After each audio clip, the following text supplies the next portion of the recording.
May kailangan muna tayong makausap. Sigurado malaki maitutulong nun. Ba't naman kasi si Mando yung pinili mo, ma? Bakit? Enriquez, pwede ba kita makausap? Sige, sir. Noble.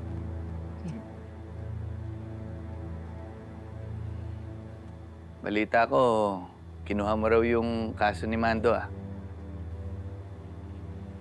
Di ba nakausap ka na ni Conde tungkol doon? Ikaw naman. Halatang-halata naman na nag-aalala na nga sa'yo yung tao, eh. Mabuti nga sa'yo, may nag-aalala, eh. Sa akin... Sir, alam naman natin na si Sir Tonyo ang pakay ni Mando, di ba? Sa ngayon, hindi siya makakilos dahil alam niyang marami pang pulis sa ospital.